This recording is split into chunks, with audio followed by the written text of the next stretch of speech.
ইউনূসকে শেখ হাসিনাই ফাঁসিতে ঝোলানোর হুঙ্কার দিলেন। তার ফাঁসির আদেশ শুনে দমে যাওয়া তো দূরের কথা, শেখ হাসিনা বরং যুদ্ধের জন্য কোমর বাঁধছেন। ইউনূস মিয়া কেন তার সবচেয়ে প্রিয় পাত্র খলিলুর রহমানকে পাঠাচ্ছে? এর কারণ দিল্লি বোমা বিস্ফোরণ, আর সেই বোমা বিস্ফোরণের সঙ্গে বাংলাদেশের নাম জড়িয়ে যাওয়া। ভারতের গোয়েন্দারা একেবারে হাতে কলমে প্রমাণ পেয়ে গেছে। বাংলাদেশের জাতীয় নিরাপত্তা উপদেষ্টা খলিলুর রহমান একদিন আগে কেন নয়াদিল্লিতে গেলেন? হাসিনার রায় ঘোষণা হওয়ার পর একদিন আগে খলিলুর রহমানকে কেন ভারতে যেতে হলো? বার্তা সংস্থা রয়টার্স একের পর এক এটা নিয়ে নানা ধরনের বিশ্লেষণ করছে, নানা খবর দিচ্ছে, নতুন নতুন চমক দেওয়ার চেষ্টা করছে। এই 50% মানুষ সমর্থক যারা শেখ হাসিনার এই রায়কে কেন্দ্র করে আগামী নির্বাচন পর্যন্ত পুরো দেশটাকে একটা ভায়োলেন্সের দিকে নিয়ে যেতে সক্ষম হবে। আসসালামু আলাইকুম প্রিয় দর্শক, আরেকটি নতুন নিউজে আপনাকে স্বাগতম। দর্শক, বাংলাদেশের বিদ্যমান রাজনৈতিক পরিস্থিতি নিয়ে আজকের একটি নতুন নিউজ নিয়ে আপনাদের মধ্যে হাজির হয়েছি, যার বিশেষ অংশ আপনারা ইতিমধ্যে দেখেছেন। যারা ইতিমধ্যে চ্যানেলটি সাবস্ক্রাইব করেছেন তাদেরকে অসংখ্য ধন্যবাদ। যারা এখনও চ্যানেলটি সাবস্ক্রাইব করেননি তাদেরকে অনুরোধ করব চ্যানেলটি সাবস্ক্রাইব করে পাশে থাকার জন্য। দর্শক, ভিডিওর মূল অংশে এখন আমরা চলে যাই, দেখে আসি ভিডিওর মূল অংশের অংশ বিশেষগুলো। ইউনূসকে শেখ হাসিনাই ফাঁসিতে ঝোলানোর হুঙ্কার দিলেন। তার ফাঁসির আদেশ শুনে দমে যাওয়া তো দূরের কথা, শেখ হাসিনা বরং যুদ্ধের জন্য কোমর বাঁধছেন। তেমনই দাবি কলকাতায় থাকা তার অনুগামীদের। তাদের মধ্যে আওয়ামী লীগের শীর্ষস্থানীয় নেতারাও আছেন। সোমবার নেত্রীর ফাঁসির আদেশ শুনে তারা খানিকটা মনমরা হয়ে পড়েছিলেন। যদিও তাদের দাবি সকলেই আগে থেকে জানতেন এমন বিচারই হতে চলেছে। দাবি আরও যে এই বিচারের রায় আন্তর্জাতিক মহল ইতিমধ্যেই প্রত্যাখ্যান করেছে। সোমবার দুপুরে শেখ হাসিনার ফাঁসির আদেশ হওয়ার পর তারা কেউ নেত্রীকে ফোন করবার সাহস দেখাননি। নিজেদের মধ্যে ফোন আলাপ করে বিলাপ করছিলেন। মঙ্গলবার তাদের একজন বলছিলেন, আমরা বলাবলি করছিলাম, সব শেষ হয়ে গেল, আর আশা নেই। তার মিনিট 5 মধ্যেই সেই নেতার ফোনে ফোন করেন খোদ শেখ হাসিনা। আমার গলায় ফাঁসির রশি, আর তোমরা আমাকে একটা ফোনও করলা না। খানিক অপ্রস্তুত হয়ে ওই নেতা জবাব দেন। তিনি ভেবেছিলেন ফোন করবেন, কিন্তু সাহস পাননি।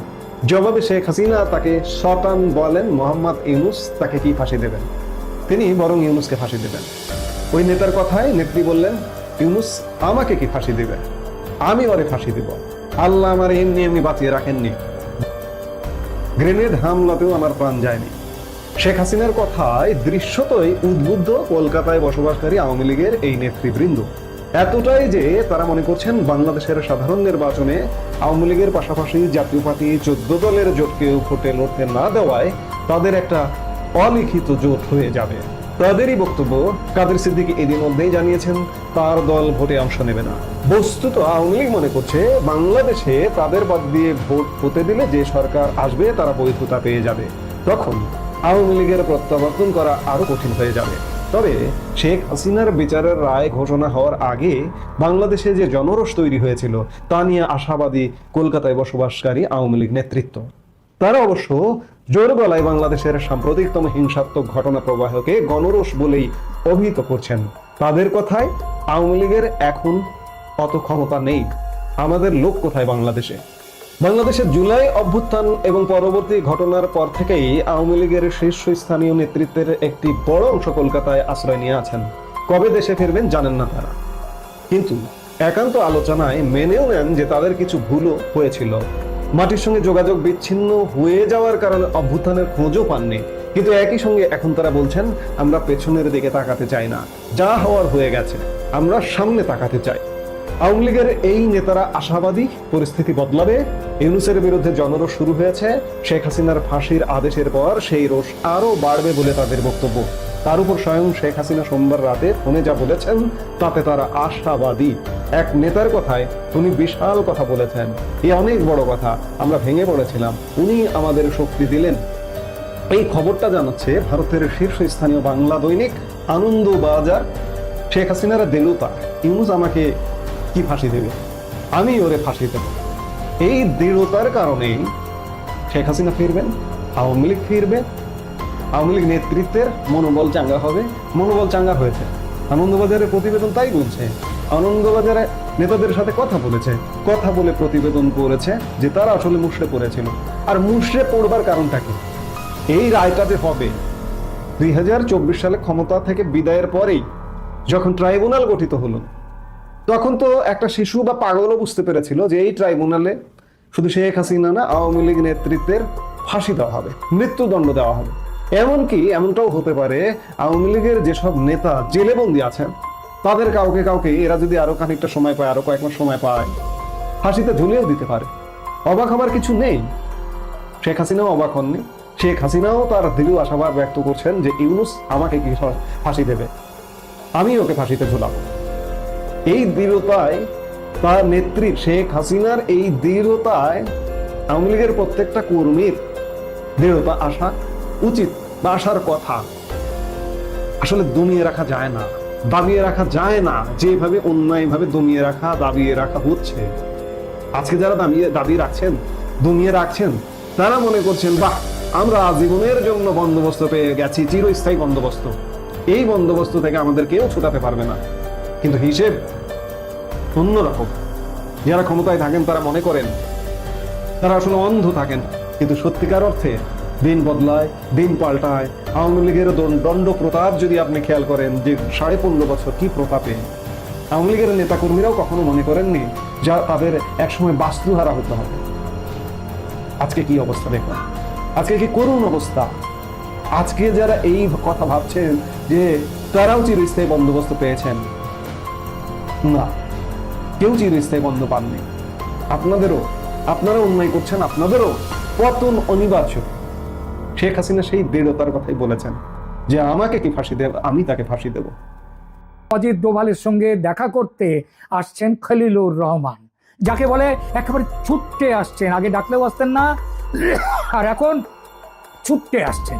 বাংলাদেশের অন্তর্বর্তী সরকারের জাতীয় নিরাপত্তা উপদেষ্টা খলিলুর রহমান আজ 19 নভেম্বর দিল্লি সফরে আসছেন কলম্বো সিকিউরিটি কনক্লেভের 7ম জাতীয় নিরাপত্তা পর্ষদের সম্মেলনে অংশ নিতে। ভারতের জাতীয় নিরাপত্তা উপদেষ্টা অজিত ডোভালের আমন্ত্রণে 2 দিনের এই সফর নিয়ে বাংলাদেশের ভেতরে ও বাইরে ব্যাপক জল্পনা। এই সফরের তাৎপর্য আরো বেশি, কারণ গত অক্টোবরে বাংলাদেশের সেনাপ্রধান জেনারেল ওয়াকারুজ্জামানকে দিল্লিতে 2টো গুরুত্বপূর্ণ সম্মেলনে আসতে দেননি মোহাম্মদ ইউনূস। তিনি 13 থেকে ওয়াকারুজ্জামান 13 থেকে 16 অক্টোবর দিল্লিতে অনুষ্ঠিত দক্ষিণ এশিয়া কাউন্টার টেরোরিজম কনফারেন্স এবং জাতিসংঘের ট্রুপ কন্ট্রিবিউটিং কান্ট্রিগুলোর তাদের চিফস কনক্লেভ, এই 2টো সম্মেলনেই অনুপস্থিত ছিলেন। যে 2টো সম্মেলনে ওয়াকারুজ্জামান আসেননি সেগুলো বাংলাদেশের জন্য অনেক বেশি গুরুত্বপূর্ণ ছিল এই যে সম্মেলনে খলিলুর রহমান আসছেন তার থেকে। বিশেষত সে সময় সন্ত্রাসবাদ দমন এবং জাতিসংঘ শান্তিরক্ষা মিশনে বাংলাদেশের যা ভূমিকা আছে তার প্রেক্ষিতে ওই মিটিং দুটোর অনেক বেশি গুরুত্ব ছিল। অথচ সেদিন আসতে দেননি ইউনূস মহাশয়, অথচ 1 মাসের ব্যবধানে খলিলুর রহমান দিল্লি সফরে আসছেন। এটা দেখে সবাই ভাবছে দিল্লির এবারের সম্মেলন তো আদৌ সেরকম গুরুত্বপূর্ণ নয়, তাহলে এমন উচাটন হয়ে কেন আসছেন খলিলুর? তাছাড়া এই যে দিল্লির সম্মেলনটা 19 তারিখ থেকে 2 দিনের জন্য হতে যাচ্ছে, তার সদস্য হচ্ছে ভারত, শ্রীলঙ্কা, মালদ্বীপ এবং মরিশাস। গত 14 বছর এই সংস্থার চলছে এই সংস্থা, কিন্তু বাংলাদেশের সদস্য হয়েছে একদম হালে, গত বছর 2024-এ, তাও শেখ হাসিনা চলে যাওয়ার পরে। এবং সেটা ওই যে এই প্রথম তারা দেশ হিসেবে অংশ নেবে, যখন সব দিকে ভারতের পায়ে পা বাঁধিয়ে ঝগড়া, তখন এইরকম কম গুরুত্বপূর্ণ এক বৈঠকে ইউনূস মিয়া কেন তার সবচেয়ে প্রিয় পাত্র খলিলুর রহমানকে পাঠাচ্ছে? এর কারণ দিল্লি বোমা বিস্ফোরণ, আর সেই বোমা বিস্ফোরণের সঙ্গে বাংলাদেশের নাম জড়িয়ে যাওয়া। ভারতের গোয়েন্দারা একেবারে হাতে কলমে প্রমাণ পেয়ে গেছে। কি সেই প্রমাণ? আগে বলি সেটা, তারপর ফিরবো বাংলাদেশের আতঙ্ক কোথায় সেই জায়গায়। মোহাম্মদ ইউনূসের অন্তর্বর্তীকালীন সরকার 10 নভেম্বর দিল্লির লালকেল্লা বিস্ফোরণে বাংলাদেশের জড়িত থাকার এবং তার মাটি ব্যবহারের বিষয়টি অস্বীকার করলেও ভারতীয় নিরাপত্তা সংস্থাগুলো ঢাকার ভূমিকার দিকে আঙুল দিয়ে ক্রমবর্ধমান প্রমাণ পাচ্ছে। এদিকে শনিবার দিল্লি পুলিশ দিল্লির বিস্ফোরণের সাথে জড়িত থাকার অভিযোগে হরিয়ানার আল ফালা বিশ্ববিদ্যালয়ের 2 চিকিৎসক সহ 3 জনকে আটক করেছে।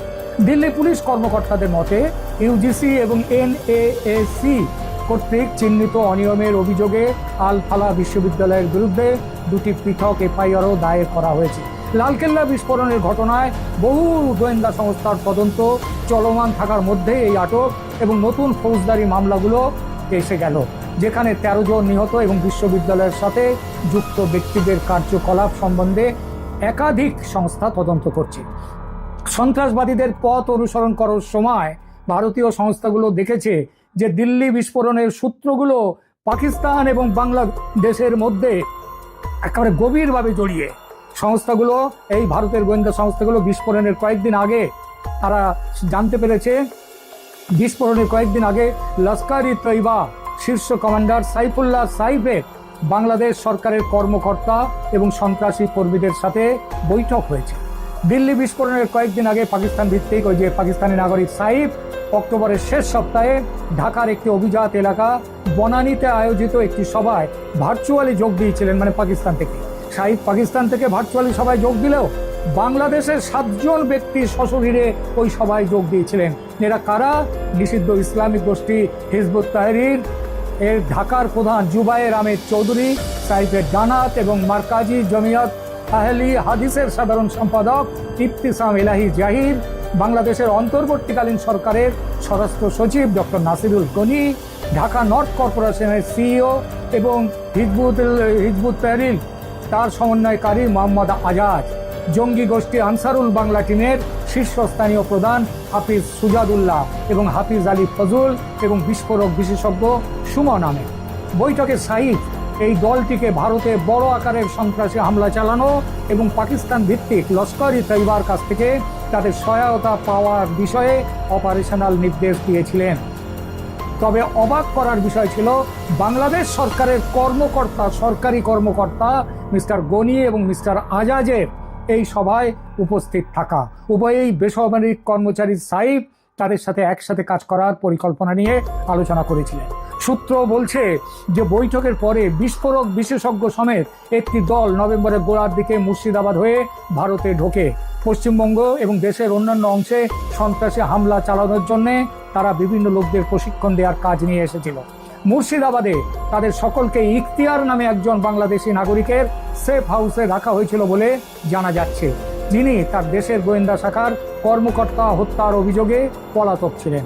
মুর্শিদাবাদে তার একটি সেফ হাউস রয়েছে যা নিয়মিতভাবে এবিটি সদস্যরা, মানে আনসারুল বাংলা টিম, তারা ব্যবহার করে। সূত্র জানায় ইখতিয়ারের ভূমিকা এখন পর্যন্ত কেবলমাত্র ছিল রসদ সরবরাহ এবং অন্য দেশ থেকে আসা ব্যক্তিদের থাকার ব্যবস্থা করা, কিন্তু ভারতীয় সংস্থাগুলো দিল্লি বিস্ফোরণের সাথে তার বৃহত্তর ভূমিকা এবং যোগসূত্রের জন্য প্রমাণ পেয়েছে। তদন্তকারী সংস্থাগুলো সন্ত্রাসীদের পথ খুঁজে বের করার জন্য ইতিমধ্যে মুর্শিদাবাদে পৌঁছেছে এবং বাংলাদেশের রাজশাহী হয়ে ভারতের মুর্শিদাবাদে যারা সীমান্ত অতিক্রম করে এসেছে তাদের তল্লাশি করা শুরু করেছে। নিরাপত্তা সংস্থাগুলো জানিয়েছে যে দিল্লি বিস্ফোরণের 10 দিন আগে 30 অক্টোবর পাকিস্তানের খাইরপুর তামিওয়ালিতে এক সমাবেশে সাইদ বলেছিলেন, হাফিজ সাইদ অলস বসে নেই, হাফিজ সাইদের ডান হাত জাহির বাংলাদেশে আছে, সে বাংলাদেশের মধ্য দিয়ে ভারতে আক্রমণ করার প্রস্তুতি নিচ্ছে। লস্কর কর্মীরা ইতিমধ্যেই পূর্ব পাকিস্তানে সক্রিয়, পূর্ব পাকিস্তানে মানে আমি বাংলাদেশ কথাটা বললাম না, সেখানে সক্রিয় রয়েছে এবং ভারতকে অপারেশন সিন্দুরের জন্য জবাব দেওয়ার জন্য প্রস্তুতি নিচ্ছে। এখন আমেরিকা নাকি তাদের সাথে আছে, সুতরাং তারা আবার বাংলাদেশ এবং পাকিস্তানকে কাছাকাছি নিয়ে আসছে। বাংলাদেশের অন্তর্বর্তীকালীন সরকারের পররাষ্ট্র উপদেষ্টা মোহাম্মদ তৌহিদ হোসেন এই প্রতিবেদনগুলি প্রত্যাখ্যান করেছেন এবং ভারতের বিরুদ্ধে বাংলাদেশের মাটি ব্যবহার করার যে কথা বলা হচ্ছে সেটা অস্বীকার করেছেন। কিন্তু বাংলাদেশের বিভিন্ন নেতা, উপনেতা, অপদেষ্টা যারা প্রধান উপদেষ্টা ভারতের বিরুদ্ধে এমন সব কথা বলেছেন ও কাজ করেছেন যেগুলো দেখলে তৌহিদ হোসেনের এই অস্বীকৃতির কানাকড়িও দাম থাকে না। আর এখানেই আতঙ্ক চেপে বসেছে ইউনূসের মাথায়। বুঝেছেন, পাকিস্তানে অপারেশন সিন্দুর করতে যে ভারত এখন দুবার ভাবে না, সে বাংলাদেশকে সহবত শেখাতে দেরি করবে না। সুতরাং যাও খলিলুর, দিল্লি যাও, ডোভাল সাহেবের কাছে গিয়ে ক্ষমা চাও, বলো আর হবে না, এবারের মতো ক্ষমা খন্না করে দিন স্যার। শোনা যাচ্ছে ডোভালের সঙ্গে আলাদা বৈঠকে বসবেন খলিলুর, সম্মতি দিয়েছেন ডোভাল। তবে ডোভাল যেরকম দুধে গোয়েন্দা ও তুখোর কূটনীতিক, তাতে ভালো রকম দাম না নিয়ে কোনো রফায় আসবেন না, দাম বুঝে নেবেন, অনেক হিসাব বাকি পড়ে গেছে। ভারত বাংলাদেশের আগামী দিনের যে নির্বাচনের কথা রয়েছে সেটিতে কী ধরনের প্রভাব ফেলতে পারে? Human rights watch, amnesty international, জাতিসংঘ সহ বিভিন্ন সংগঠন, মানবাধিকার সংগঠন এর মধ্যে তাদের প্রতিক্রিয়া জানিয়েছে। আটলান্টিক কাউন্সিল তারা একটি দীর্ঘ প্রতিবেদন করেছে। আমাদের অনেকেরই হয়তো ধারণা আছে আটলান্টিক কাউন্সিল মার্কিন ভিত্তিক একটি গবেষণা প্রতিষ্ঠান, থিঙ্ক ট্যাঙ্ক হিসেবে কাজ করে এবং দ্বিতীয় বিশ্বযুদ্ধের পর এই প্রতিষ্ঠানটির জন্ম, যেটি প্রধানত দুটি মহাদেশ ইউরোপ এবং আমেরিকার মধ্যে তাদের যে সম্পর্কের ভারসাম্য এবং একই সঙ্গে দুই মহাদেশ তো বটেই, একই সঙ্গে বিশ্বের অন্যান্য অংশের সঙ্গেও মুক্ত বাণিজ্যকে উৎসাহিত করার বিষয়ে তারা নানান ধরনের কাজ করে আসছে। একই সঙ্গে এটি করতে গিয়ে বিভিন্ন অঞ্চলের রাজনৈতিক এবং পরিবেশগত বিষয়গুলোর উপরে তারা গুরুত্ব আরোপ করে থাকে। তো আটলান্টিক কাউন্সিল সর্বশেষ তারা যে প্রতিবেদনটি করেছে বাংলাদেশকে কেন্দ্র করে, সেটি সহ আমরা একটি মজার দিক লক্ষ্য করলাম। সেটি হচ্ছে ইন্টারন্যাশনালি যতটা আলোচনা হচ্ছে শেখ হাসিনার রায়কে কেন্দ্র করে আগামী দিনের ভবিষ্যৎ, ভারতের ভূমিকা, সেই বিষয়গুলো নিয়ে কিন্তু আমাদের দেশে ঠিক সেই পরিমাণেই কম আলোচনা হচ্ছে। এরও কারণ কি নিশ্চয়ই আপনারা জানেন, সেটি আর বিস্তারিত গেলাম না। তো আটলান্টিক কাউন্সিলের সাউথ এশিয়া সেন্টারের সিনিয়র ফেলো এবং ওয়েসলিয়ান বিশ্ববিদ্যালয়ের সহকারী অধ্যাপক রুদাবেহ সাহিদ বলছেন, এই রায় দেশের বাংলাদেশের দীর্ঘ ও অস্থির রাজনৈতিক যাত্রাপথে এক নির্ধারক মোড় নির্দেশ করে। যদিও রায়টি সরাসরি শেখ হাসিনার বিরুদ্ধে 2024 সালের যে ছাত্র আন্দোলন দমনের অভিযোগকে কেন্দ্র করে করা, কিন্তু জনমতকে বোঝা যাবে না যদি আন্তর্জাতিক অপরাধ ট্রাইব্যুনালের অতীত ভূমিকা ও বিতর্কিত ধারণার প্রেক্ষাপট বিবেচনায় না নেওয়া হয়। ক্লিয়ার তো মোটামুটি এখানে তিনি বলছেন যে বাংলাদেশে এই মুহূর্তে একটি প্রজন্মগত বৈপরীত্য লক্ষ্য করা যাচ্ছে। এক দশক আগে 2013-তে আমরা দেখেছি শাহবাগে যে আন্দোলন, যুদ্ধাপরাধীদের বিচারের দাবিতে তারা 71-এর চেতনায় যেভাবে একেবারে জেগে উঠেছিল, লাখো মানুষকে তাদের সে আন্দোলনে যুক্ত করা হয়েছিল। 11 বছর পরে এসে বা এক যুগ পরে এসে নতুন প্রজন্ম, জেনারেশন জেড, অন্য এক মুহূর্তের মুখোমুখি এরা হাসিনার রায়কে স্বাগত জানাচ্ছে। এখন খুব স্বাভাবিকভাবে নিশ্চয়ই প্রশ্ন ওঠার কথা, সেই প্রজন্ম, শাহবাগের প্রজন্ম আর এই প্রজন্মের মধ্যে পার্থক্যটা আসলে কোথায়? যাই হোক, তিনি বলছেন যে হাসিনাকে ভারতে প্রত্যর্পণ করার সম্ভাবনা অত্যন্ত কম, যেটি আমরা নিজেরাও জানি। কারণ দিল্লি এরই মধ্যে বিচার প্রক্রিয়া নিয়ে আপত্তি তুলেছে এবং দীর্ঘদিন ধরে দুই পরিবারের রাজনৈতিক সখ্যতা ভারতকে এই বিষয়ে অত্যন্ত সতর্ক করে তুলেছে। অর্থাৎ আওয়ামী লীগের সাথে ভারতের যে সম্পর্ক, সেটি সরকারি দল হোক, বর্তমান বিজেপি, অথবা বিরোধী দল কংগ্রেস সহ আরও অন্যান্য রাজনৈতিক দলের সঙ্গে যে সম্পর্কের কথা, সেটি বোঝানো হচ্ছে। এখানে বলা হচ্ছে যে নির্বাচনের আগে আওয়ামী লীগ নিষিদ্ধ থাকায় রাজনৈতিক অঙ্গন একপাক্ষিক হয়ে উঠতে পারে। অর্থাৎ নিজেরা আওয়ামী লীগ যেমন নিজেরা ইলেকশন করেছিল, যার পরিপ্রেক্ষিতেই তো মানুষের মধ্যে ক্ষোভের স্ফুলিঙ্গ সব জায়গায় ছড়িয়ে পড়েছিল, যেটিকে ম্যাটিকুলাসলি ব্যবহার করা হয়েছিল এই গণ অভ্যুত্থানে, 24শে গণ আন্দোলনে। তো আবারও সেই বিষয় যে এখনও একপাক্ষিক নির্বাচন, বিএনপি এবং সমমনা দলগুলো, তার মধ্যে নতুন কয়েকটি দল এসেছে, একই তো কথা, পার্থক্যটা কোথায়? এবং সেই জায়গা থেকে কোন দৃষ্টিভঙ্গি শেষ পর্যন্ত ভবিষ্যৎ নির্ধারণ করবে, সেটি এখন সবচেয়ে বড় সংখ্যা। অর্থাৎ বাংলাদেশ এখন আরো গভীর অনিশ্চয়তার মধ্য দিয়ে যাচ্ছে। এখানে আরো একজনের মন্তব্য তুলে ধরা হয়েছে, আমাদের কাছে খুবই পরিচিত দক্ষিণ এশিয়া বিষয়ক বিশ্লেষক মাইকেল কুগেলম্যান। তিনি বলছেন যে এই যে রায়টি শেখ হাসিনার বিচারের ক্ষেত্রে, এই রায়ের প্রভাব মূলত ভারত বাংলাদেশ সম্পর্কের দৃষ্টিকোণ থেকেই বিশ্লেষণ করা দরকার এই মুহূর্তে, এবং তিনি করেছেনও তাই। দর্শক, আশা করি আপনারা না টেনে ভিডিওর মূল অংশটি দেখেছেন এবং আপনাদের কাছে কি মনে হচ্ছে তা মন্তব্যের ঘরে জানিয়ে দেবেন। এবং পাশাপাশি যদি ভিডিওটি ভালো লাগে একটি লাইক, কমেন্টস এবং একটি শেয়ার এবং একটি সাবস্ক্রাইব করবেন এবং পাশে থাকা বেল আইকনটি একটু বাজিয়ে দেবেন। ধন্যবাদ।